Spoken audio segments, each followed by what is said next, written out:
প্ৰধানমন্ত্ৰী নৰেন্দ্ৰ মোদীৰ বিৰুদ্ধে পুনৰ খৰব ৰিপুণ বৰা মোদীয়ে ইখনৰ পিছত সিখনকৈ দেশ ভ্ৰমণ কৰাৰ আচল উদ্দেশ্য কি মোদীৰ বিদেশ ভ্ৰমণৰ পিছতে বিদেশত বৃদ্ধি হয় আদানীৰ ব্যৱসায় 10 বছৰত বিমানৰ নামতে মোদী উৰুৱালে প্ৰায় 600 কোটি কংগ্ৰেছ দলত যোগদান কৰাৰ পাছত প্ৰধানমন্ত্ৰী মোদীৰ বিৰুদ্ধে পুনৰ খৰব হৈ পৰিছে ৰিপুণ বৰা গুৱাহাটীৰ ৰাজীৱ ভৱনত সাংবাদিকসকলৰ সৈতে প্ৰথমখন সংবাদ মেল সম্বোধন কৰি ৰিপুণ বৰাই প্ৰধানমন্ত্ৰী মোদীক তীব্ৰ সমালোচনা কৰে বিশেষকৈ প্ৰধানমন্ত্ৰী মোদীৰ বিগত 10 বছৰীয়া কাৰ্যকালত বিদেশ ভ্ৰমণৰ নামত হোৱা ব্যয় আৰু ইয়াৰ দ্বাৰা মোদীৰ বন্ধু গৌতম আদানীৰ ব্যৱসায় বৃদ্ধি হোৱাটো আঙুলিয়াই দিয়ে প্ৰধানমন্ত্ৰী মোদীয়ে বিদেশ ভ্ৰমণৰ সময়ত দেশৰ জনতাৰ পৰিৱৰ্তে বন্ধু গৌতম আদানীৰ এজেণ্টৰ ভূমিকাতহে অৱতীৰ্ণ হোৱা বুলি গুৰুতৰ অভিযোগ উত্থাপন কৰে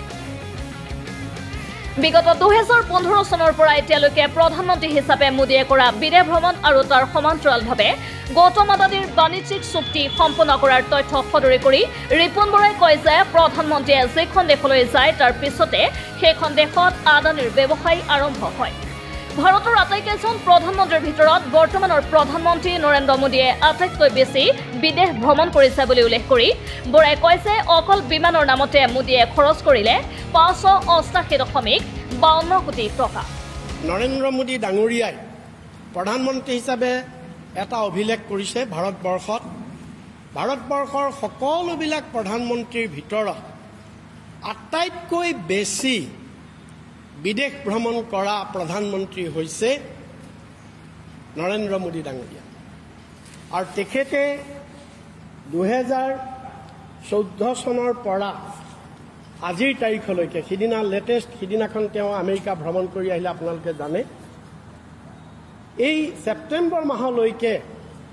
তেখেতে টোটেল 80 বাৰ ফৰেইন ভিজিট কৰিছে আৰু 70খন দেশলৈ তেখেতে ভিজিট কৰিছে আৰু ইয়াৰ পৰা দেখা গৈছে যে তেওঁ যিমান বিদেশ ভিজিট কৰিছে এইটো যিটো প্ৰডাক্টিভ হ'ব লাগে এইটো কোনো প্ৰডাক্টিভ হোৱা নাইকিয়া বৰঞ্চ যে এগৰাকী ব্যৱসায়ী তেওঁৰ বিশ্বস্ত ব্যৱসায়ী উদ্যোগপতি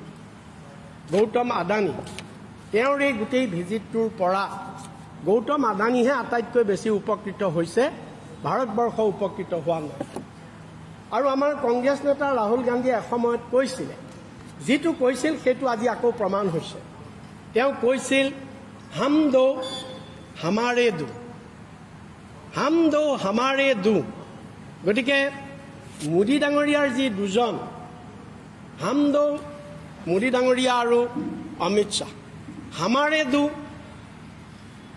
হামাৰে দো হৈছে আমাৰ দুজন এজন হৈছে আদানী আনজন হৈছে আম্বানী কিন্তু এতিয়া আম্বানীতকৈ আদানী হৈছে মোদী ডাঙৰীয়াৰ আটাইতকৈ বেছি বুকুৰ কুটুম আৰু তেওঁ এতিয়া যি ধৰণে আমি ইয়াত দেখুৱাইছোঁ দুটা বস্তু প্ৰথমতে তেওঁ ইয়াত গোটেই বিদেশ ভ্ৰমণ কৰি যিটো টকা খৰচ হৈছে অকল এয়াৰক্ৰাফ্টৰ হিচাপটো ইয়াত দেখুওৱা হৈছে অকল এয়াৰক্ৰাফ্টত খৰচ হৈছে 588 কোটি টকা মই তাৰ ফ্ৰেকশ্যনটো কোৱা নাই আৰু ইয়াত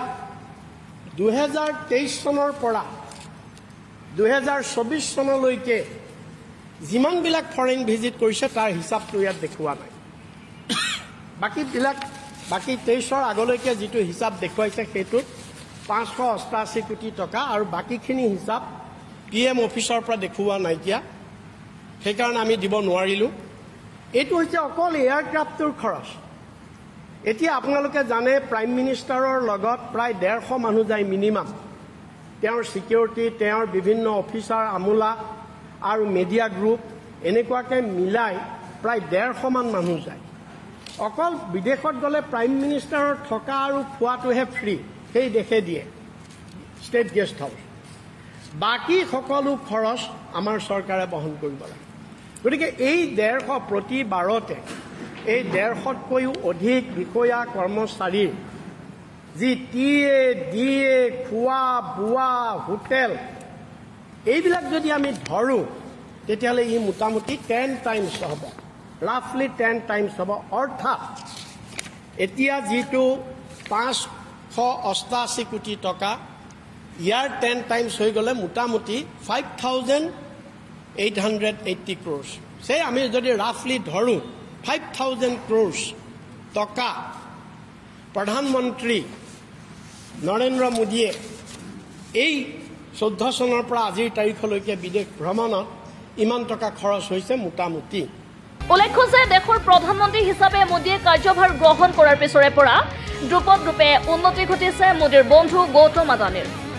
দেশৰ লগতে আন্তঃৰাষ্ট্ৰীয় পৰ্যায়তো ইয়াকে চলিছে ব্যাপক চৰ্চা